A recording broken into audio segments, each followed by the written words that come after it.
जय श्री कृष्णा प्रिय बंधुओं। स्वागत है आप सभी का फिर से हमारे YouTube चैनल विद्या ज्ञान दर्पण में।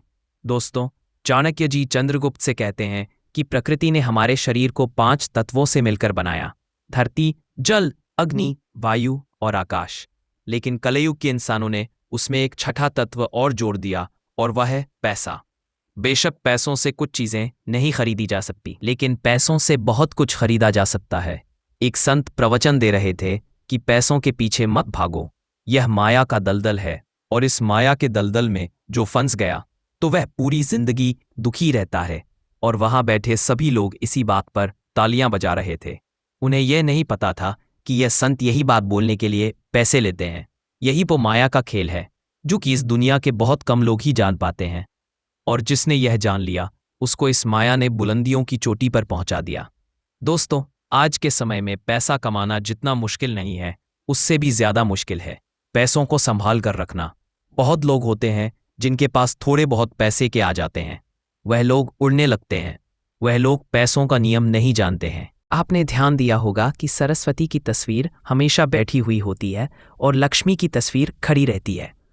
सरस्वती यह कहती है कि मैं जल्दी आऊंगी नहीं, और यदि मैं आ गई तो मैं वापस जाऊंगी नहीं, क्योंकि ज्ञान इतनी आसानी से अर्जित नहीं कर सकते, और यदि हमने एक बार किसी ज्ञान को अर्जित कर लिया तो वह ज्ञान हमसे कोई भी नहीं छीन सकता। लेकिन लक्ष्मी का यह नियम होता है कि वह जल्दी आ भी जाती है तो जल्दी चली भी जाती है। यदि किसी इंसान को सही तरीके से रखना नहीं आया तो लक्ष्मी बहुत ही जल्दी उस घर से निकल भी जाती है। तो आज की इस कहानी के अंदर मैं आप लोगों को 6 ऐसे खर्च बताऊंगा जिसे आपको आज और अभी से ही बंद कर देना चाहिए, तो ही आप पैसों के सही नियम को समझ पाएंगे। आप कितना कमाते हैं यह जरूरी नहीं है, जितना भी आप कमाते हैं इसमें से आप अपना खर्च इन 5 जगहों पर कम कर दो। धीरे धीरे आपके घर में धन रुकना शुरू हो जाएगा। आपको खुद को लगेगा कि सच में हमारे घर में पैसा रुकना शुरू हुआ है। और अमीर बनने का सबसे पहला रास्ता भी यही है कि अपने खर्च को थोड़ा कम कर दो और ज्यादा पैसा कमाने का तरीका ढूंढो। तो चलिए जानते हैं इस कहानी के माध्यम से कि वह कौन सी 6 चीज है जहां हमें पैसे नहीं खर्च करना है। तो चलिए कहानी शुरू करते हैं। बहुत समय पहले की बात है, एक राज्य में एक बहुत बड़ा और सुंदर बाग हुआ करता था। उस बाग में रंग बिरंगे फूल, मीठे फल और सुगंधित जड़ी बूटियां होती थी, और उस बाग की देखभाल करता था रामू नाम का एक बूढ़ा माली। रामू की उम्र हो चुकी थी, लेकिन उसके हाथों में ऐसी कारीगरी थी कि पौधों से जैसे वह बातें करता हो। वह हर पौधे को नाम से जानता था और हर सुबह सूरज उगने से पहले अपने बाग में पहुंच जाता था। राजा भी रामू से बहुत प्रसन्न था। एक दिन राजा ने पूछा, रामू तुम्हारी उम्र बहुत हो गई है, क्यों ना अब तुम बस घर पर आराम करो, हम तुम्हें सोने की मुद्राएं देंगे, बस घर बैठो। यह सुनकर रामू मुस्कुराया और बोला, महाराज, मैंने अपने जीवन में कभी काम को बोझ नहीं समझा। यह बाग मेरे लिए सिर्फ फूलों का समूह नहीं, ये मेरी तपस्या है। मैं यहां आता हूं तो जीता हूं। इस पर राजा ने कहा, रामू, तुम जैसे वफादार सेवक बहुत कम होते हैं, बताओ मैं तुम्हारे लिए क्या कर सकता हूं। रामू कुछ सोचकर बोला, महाराज, अगर आप कुछ देना ही चाहते तो मुझे बस एक वादा दीजिए। यह सुनकर राजा चौंक गया और बोला, वादा? कैसा वादा? रामू बोला, जब मैं इस दुनिया से चला जाऊं तो इस बाग की देखभाल मेरे बेटे को दीजिएगा। वह मेरे जैसा तो नहीं, लेकिन मेहनती है, सीख लेगा। यह सुनकर राजा ने रामू से वादा किया कि वह ऐसा ही करेगा। फिर इसी तरह कुछ साल गए और अब रामू की मृत्यु हो गई। राजा ने अपना वादा निभाया और रामू के बेटे हरि को बाग की देखभाल का काम दे दिया। लेकिन हरि अपने पिता जैसा ना था। वह हर काम जल्दी निपटाने में विश्वास करता था। वह पौधों में पानी समय से नहीं डालता, पौधों की जड़ों की सफाई नहीं करता, खाद में मिलावट करता और बाग के फूल बूटों की परवाह कम करता। धीरे धीरे बाग की रंगत फीकी पड़ने लगी, फूल मुरझाने लगे, फल कम होने लगे और सुगंध खत्म होने लगी। यह देखकर राजा ने हरि को कई बार समझाया और कहा, हरि, तुम्हारे पिता ने इस बाग को आत्मा की तरह पाला था, पर तुम इसकी देखकर बिल्कुल भी अच्छे नहीं कर रहे हो। यह सुनकर हरि ने हंसते हुए कहा, महाराज, अब जमाना बदल गया है, अब इतनी मेहनत कौन करता है। थोड़ा ऊपर से पानी डाल दो और थोड़ी बहुत देखभाल कर दो। महाराज, बस यही बहुत है। फिर इसी तरह कुछ दिन बीत चुके थे और फिर एक दिन राजा के दरबार में एक विदेशी मेहमान आया। वह अपने देश के लिए जड़ी बूटियों के कुछ नमूने लेने आया था, जिनकी कीमत करोड़ों में थी। राजा को गर्व था कि उनके बाग में ऐसी जड़ी बूटियां थीं। इसीलिए राजा ने हरि को बुलवाकर बोला, हरि जाओ जल्दी से बाग से सबसे सुंदर फूल, ताजगी भरी जड़ी बूटियां और बढ़िया फल लेकर आओ। यह सुनकर हरि दौड़ा दौड़ा गया, लेकिन जब वह बाग पहुंचा तो फूल मुरझाए हुए थे, जड़ें सूखी हुई थीं, फल अध पके और छोटे थे और जड़ी बूटियों पर कीड़े लगे थे। यह देखकर वह घबरा गया।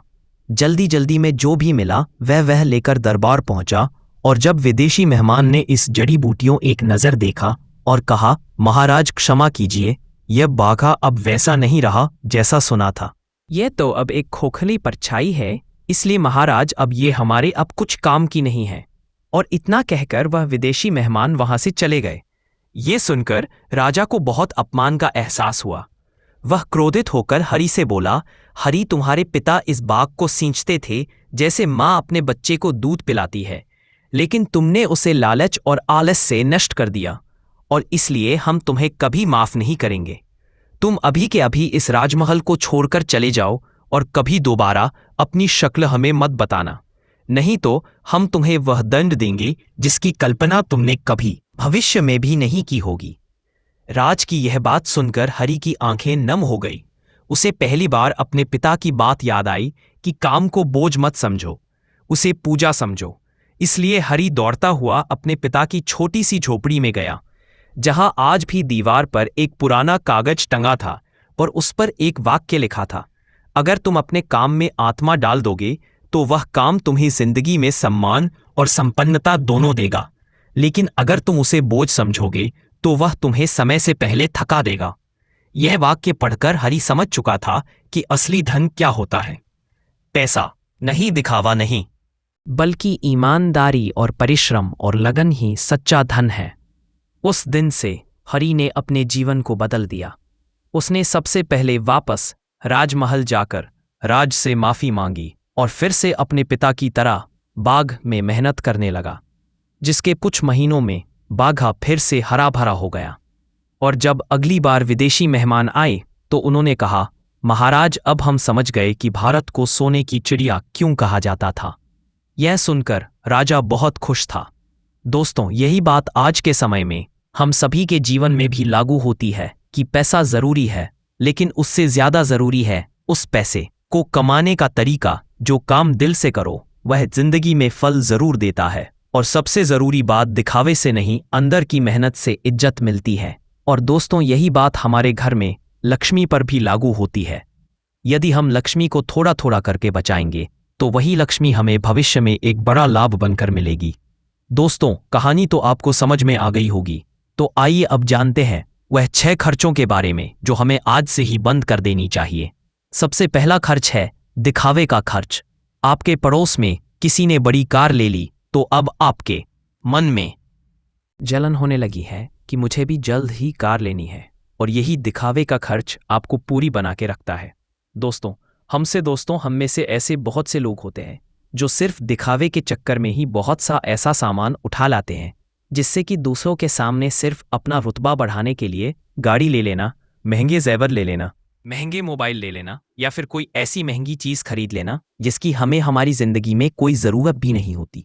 और जब उन्हें कोई समझाता है तो वह कहते हैं हम किसी से कम हैं। क्या वह लोग यह नहीं समझते कि इससे हमारा सिर्फ नुकसान होता है, ना कि कुछ फायदा। यदि आपको सच में अमेरिक रास्ते पर चलना है तो यह सारे खर्च सबसे पहले आपको बंद करना होगा और वही पैसा कहीं इन्वेस्ट करना सीखना होगा। मैं ये नहीं कहता कि आप अपने शौक ना पूरे करें। मेरे कहने का मतलब यह है कि जिस चीज की आपको जरूरत है बस आप वही लो। किसी को देखकर कोई सामान बिल्कुल ना लो। दूसरी बात है स्कीमों से दूर रहना। अपने सामान की बिक्री बढ़ाने के लिए अलग अलग ब्रांड की जो कंपनियां होती हैं यह लुभाने की स्कीम लाती है, लेकिन यह उनकी मार्केटिंग करने की रणनीति होती है जो हम लोग समझ नहीं पाते, और बहुत सारे लोग अलग अलग स्कीम के चक्कर में आकर वह चीज़ भी खरीद लेते हैं जिसकी उन्हें बिल्कुल ज़रूरत भी नहीं होती। यदि हम मार्केट में जाते हैं और हमें पता चलता है कि 50% पर के डिस्काउंट के अंदर घड़ी मिल रही है, बल्कि हमारे पास तो 2-4 घड़ी घर में पड़ी हुई है, लेकिन फिर भी हम उस घड़ी को खरीद लाते हैं। हम लोग यह नहीं समझते कि सब मार्केटिंग करने की रणनीति होती है। इससे हमें फायदा नहीं होता, बल्कि कंपनी को ही फायदा होता है। इसीलिए ऐसे शौक कभी ना पालें, क्योंकि यही गरीब होने का सबसे बड़ा कारण होता है। क्योंकि जिस चीज़ की हमें ज़रूरत भी नहीं है और उसी चीज़ में हम लक्ष्मी को खर्च कर देंगे, तो उससे हमारे घर की लक्ष्मी नाराज़ हो जाती है और फिर धीरे धीरे हमारे घर से निकलने लगती है। तीसरा खर्च है कर्ज। आज के समय में ज़्यादातर लोग कर्ज लेकर बड़े बड़े चीज़ खरीद लेते हैं, जैसे कि गाड़ी, बंगला, मोबाइल, और फिर उसका पैसा भरते रहते हैं। जैसे कि आजकल हम लोग क्रेडिट कार्ड का इस्तेमाल करते हैं। क्रेडिट कार्ड हमें पैसे खर्च करने के लिए कहता है, जो पैसे हमारे पास हैं या फिर जो पैसे हमारे पास आने वाले हैं, और उस पैसे को हम खर्च कर देते हैं। तो ज़रा सोचिए कि हम अमीर कैसे बन पाएंगे। जो पैसे हमारे पास आए ही नहीं, उस पैसे को भी हम खर्च कर देते हैं और हम अमीर बनने के बारे में सोचते हैं। अमीर बनने की वीडियो देखते हैं, लेकिन उन बातों का पालन पूर्ण नहीं करते। और बहुत लोग तो ऐसे भी होते हैं जो लोन लेकर ज़मीन खरीद लेते हैं और ये सोचते हैं कि जब हमें इससे फ़ायदा होगा तो हम लोन वापस कर देंगे। लेकिन वह लोग ये नहीं समझते कि जितना हमें इसमें फ़ायदा होगा, उससे ज़्यादा तो हमें लोन का ब्याज भरना पड़े जाएगा। तो दोस्तों, ऐसे काम कभी नहीं करना। कर्ज लेकर कोई भी चीज़ ना खरीदे। चौथी और सबसे बड़ी बात यह है कि आप अपने पैसों को कैश में रखकर ही खर्च करें। कभी भी मोबाइल फ़ोन के किसी भी ऐप का उपयोग करके पैसे खर्च ना करें। आपको शायद पता नहीं होगा कि आप कोई भी सामान खरीदते हो और फिर फ़ोन से पेमेंट करते हो, तो आपको आपके पैसे खर्च करने का ज़्यादा तकलीफ नहीं होता, क्योंकि वह पैसा आपकी जेब से नहीं जाता। लेकिन वहीं पर यदि आप अपनी जेब से निकालकर पैसे खर्च करते हैं, तो आपको थोड़ा सा महसूस तो होगा कि यार पैसे खर्च रहा है। लेकिन जिस दिन आप अपने मोबाइल से पैसे निकाल कर दोगे, तो उस दिन आपको ज़रूर लगेगा कि यार जेब से पैसा जा रहा है, मेरा पैसा खर्च हो रहा है, ज़्यादा पैसा खर्च हो रहा। पांचवी बात जो आपको ध्यान में रखनी है, अपनी भावनाओं पर काबू रखना। अगर आपको कोई चीज़ पसंद आ रही है और आप उसे खरीदना चाहते हैं, तो पहले यह देख लें कि वाकई क्या इस चीज़ की आपको सच में ज़रूरत है या नहीं। क्योंकि बहुत से लोग कोई चीज़ पसंद आने पर उसे तुरंत खरीद लेते हैं। कई बार तो ऐसा भी होता है कि कोई स्कीम वाले आते हैं जो हमें लुभाने वाली चीज़ लेकर आते हैं और हमें वह चीज़ पसंद आ जाती है और हम उसे तुरंत खरीद लेते हैं। हमें ऐसी चीज़ लेने से बचना चाहिए। हमें ऐसी चीज़ नहीं लेनी चाहिए, बल्कि हमें सिर्फ ऐसी चीज़ ही लेनी चाहिए जिसकी हमें ज़रूरत है। छठी और आखिरी बात यह है कि कभी भी कोई शौक ना पालें। आपको शायद इस बात का पता होगा कि हमारी दुनिया में महंगाई का सबसे बड़ा कारण है शौक। आज के समय में नॉर्मली 10,000 का फ़ोन आ रहा है और वहीं पर 2 लाख का भी फ़ोन आ रहा है। दोनों में फ़र्क इतना है कि किसी को 1 लाख का फ़ोन रखने का शौक है, तो वही किसी को 2 लाख का रखने का शौक है। हाँ, वहाँ पर आदमी की अमीरी भी दर्शाती है, क्योंकि अमीर आदमी बड़ा फ़ोन रखेगा तो लगेगा कि वो अमीर है। तो ये शौक ही तो शौक है, तभी तो उसने महंगा फ़ोन रखा। इसीलिए सबसे बड़ी महंगाई का कारण होता है शौक, और किसी चीज़ की महंगाई नहीं है। और इसीलिए लोग समय समय पर शौक वाली चीज़ें बनाते रहते हैं।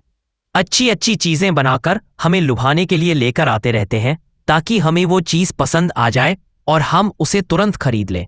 क्योंकि उन्हें पता है कि ना ही लोग अपना शौक खत्म करेंगे और ना ही उनका मार्केटिंग बंद होगा।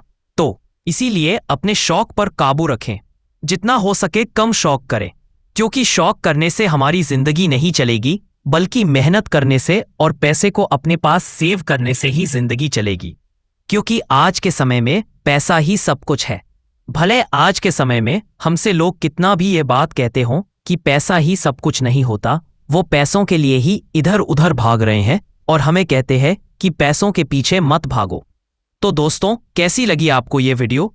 अगर आपको ये वीडियो पसंद आई हो तो कमेंट बॉक्स में राय जरूर देना। राधे राधे।